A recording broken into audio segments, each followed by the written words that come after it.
317 दीनहीन भाव को स्वामी जी ठीक नज़र से कभी नहीं देख सकते थे। कहते थे वह है नास्तिकता, वे जबरदस्त रोग है। नहीं नहीं करते करते आदमी वही हो जाता है। वह नम्रता है या छिपा अहंकार।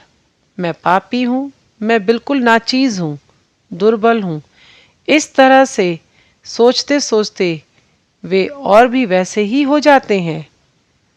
नायात्मा बलहीन लभ्य, जिनका शरीर मन दुर्बल है, उन्हें धर्म लाभ नहीं होता, उनसे कोई भी काम नहीं होता। इन मूर्खतापूर्ण भावों को सूपे की हवा देकर विदा कर दो। इसके विपरीत कहो, अस्ति अस्ति, मेरे भीतर अनंत शक्ति उपस्थित है। उसी शक्ति का उद्बोधन करना होगा।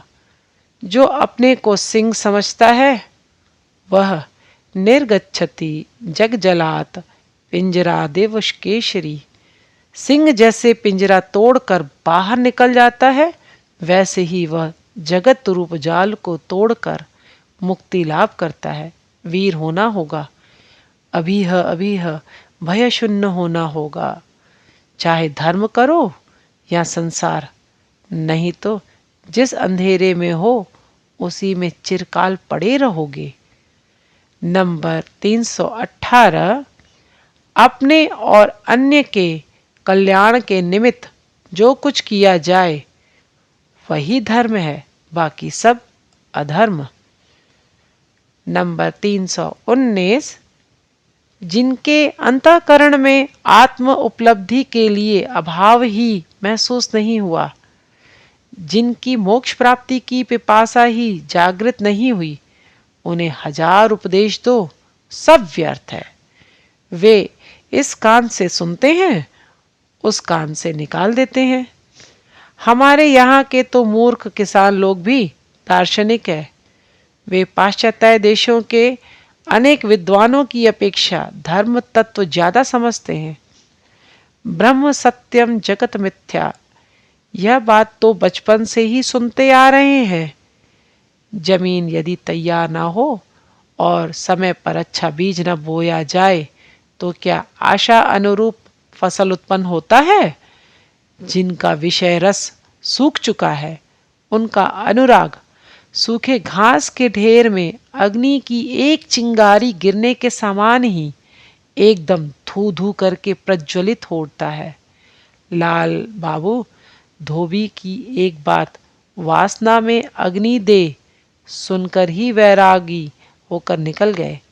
वैश्या के तिरस्कार को सुनकर बिल्वमंगल को चैतन्य हो गया। वे तत्क्षण संसार त्याग कर कृष्ण प्रेम के भिखारी हो गए थे। इसी जन्म में जिनका होना होता है उनका इसी तरह होता है। नंबर 320 मन प्राण से सरल होना पड़ेगा। जिसके जीवन में सरलता है उसके लिए 7 खून माफ।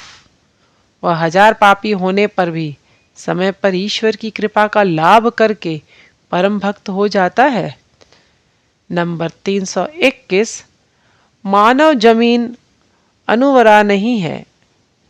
कृषि कर्म के प्रयोग व प्रयत्न के बिना व्यर्थ के घास पात व वन जंगल से परिपूर्ण हो गई है। सांप बिच्छुओं का निवास स्थल हो गई है, इसलिए सदा ही डर लगा रहता है। यही मानव जमीन प्रयत्न पूर्वक जोतने बोने पर श्री गुरु प्रदत्त साधन भजन का निष्ठा के साथ अनुष्ठान करने पर अमूल्य धन पैदा करेगी। सुख शांति और आनंद की खानी बन जाएगी।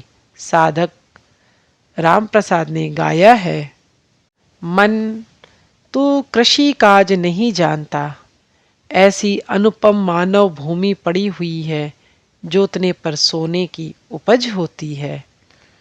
नंबर 322 संसार में जड़ नाम की कोई वस्तु ही नहीं है।